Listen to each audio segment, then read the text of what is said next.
basically, this is where I land on Arch Manning. He should be better than he is right now, right? And the reason I say that is because when I see him struggling early in the season like this, but it's not early in his career.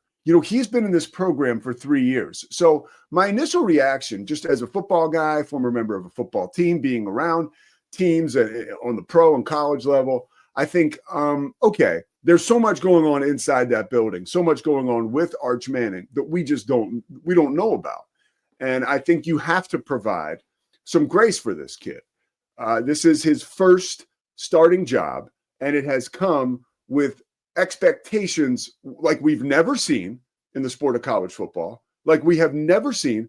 It's clear that he is not responding to the expectations in a manner that we thought a quote unquote Manning would.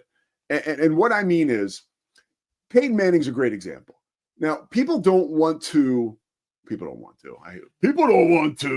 when you think about Peyton Manning early in his career at Tennessee and early in his career with the Indianapolis Colts, right? Now, this is a blood relative, an uncle of Arch Manning. He lost his first game at Tennessee, okay, and did not play very well. Out of the gate, as a college quarterback, he struggled, right? And then in the NFL, he threw more interceptions than anybody in the league his rookie year. And I can remember in 1999, as clear as day, I was working for ABC radio sales out of Richmond. I had this job for like 4 months. I hated it. And then I went to New York and worked for McShay, and he and I worked for Gary Horton at the War Room. But there was 4 or 5 months where I worked for ABC radio sales, and I would take the train to work every day. It was awesome. Besides the fact that I was always hungover. This is well before I got sober. And I would read the paper as I worked through the hangover. And I remember reading an AP story in the Philadelphia Inquirer late in the season about the Indianapolis Colts. And the Colts really were struggling, and Peyton was struggling. And the quote was, he was talking to his father as they were walking after a game. And he looked at his dad and he said, "Dad, nobody's open." And that was an example, an illustration of just how fast things were moving for Peyton Manning on the NFL level. Everybody's so fast. His receivers were not out of this world, right? Like Marvin Harrison had not found his footing yet. I'm not even sure Reggie Wayne was on the team at that point.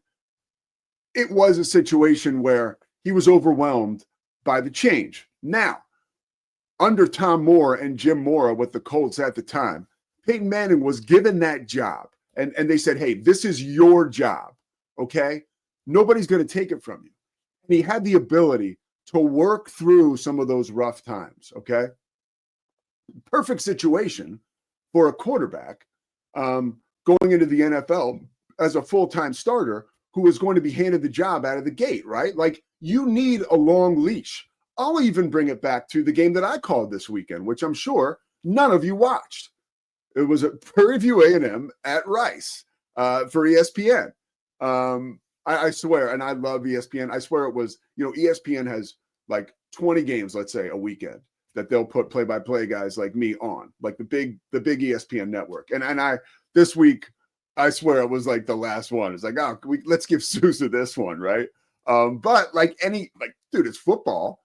I'm elated, and I love getting into these teams and learning about them. What? By the way, of course, I'm Prisoner Pete. Scotty will tell you. Scott Abel, the coach of Rice, is running an option attack there. He won at Davidson with it. He won at Washington and Lee with it. He's a very bright guy, and he strikes me almost like a CEO rather than a coach. But he knows he can use this triple option attack at a school with lesser talent and more brains, sort of like a military school, but it's a little bit more expansive. It's a gun option, but that's not what I'm talking about. He got the job, right?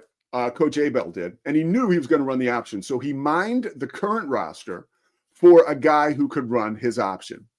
I ended up looking at tape of this kid, Chase Jenkins, when Chase was in high school, right? He's out of the Katy area.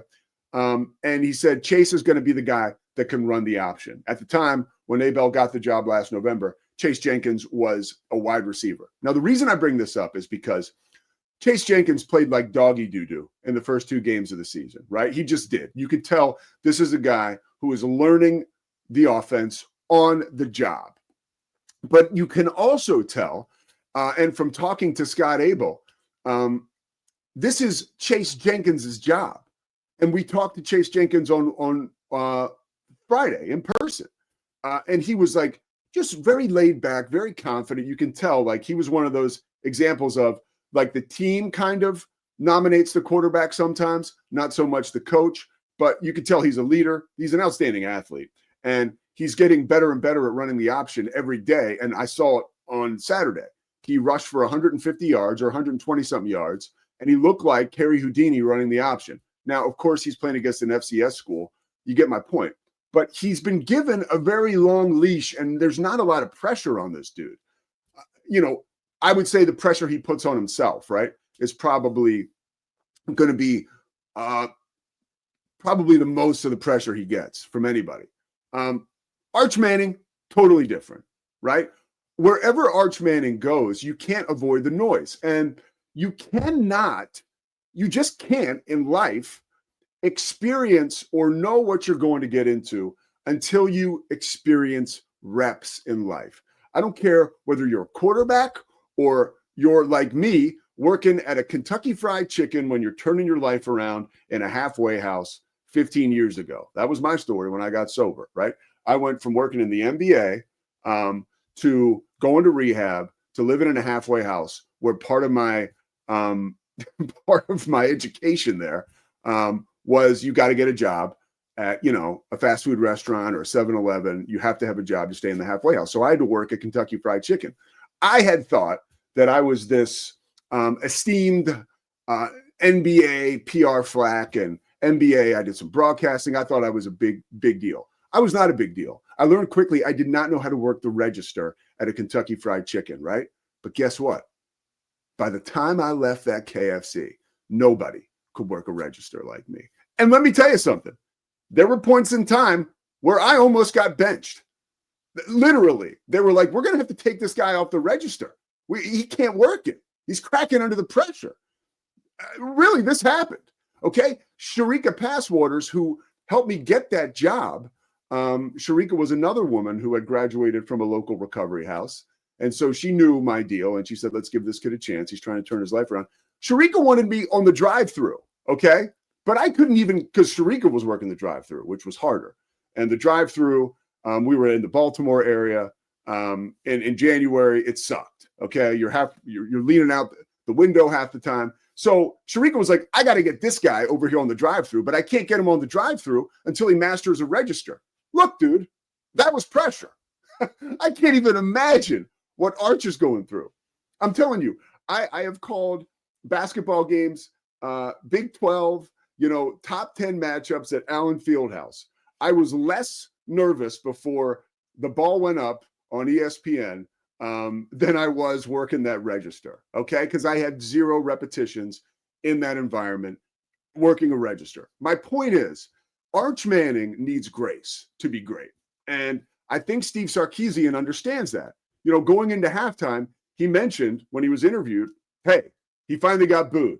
I told Arch, you're not a quarterback till you got booed. Sark knows something about getting booed. He played quarterback, big-time college football at BYU, and he's certainly gotten booed as a coach. I believe that Arch Manning will find his footing, right? But he's going to need time. And this is not a quarterback situation at Texas, right? The number 1 team in the country is not one you can put in a microwave. He needs grace. He needs repetitions, and he's going to need some time. Now, will he be afforded that time? We don't know, because at the top, right, it's cutthroat. The stakes are very high there. And he had time to learn behind Quinn Ewers. That is the major fear of mine and should be for Texas fans. He's been in the system for 3 years. This is not a brand new situation for him. But the reps, the environment, calling the signals in a stadium filled with 80,000 people, knowing that you're the guy, that is new. How's he going to handle it? Time's going to tell. In time, we'll be back with Todd Archer. The Pete Souza Show is presented by Slovacek's. Jadeveon Clowney Is he going to make a difference for the Cowboys? Does Matt Eberflus need to shape up that defense? Because they were atrocious yesterday. Cowboys got it done. Can they get it done in the future? We'll talk to my man Todd Archer about that from ESPN on the other side of this break.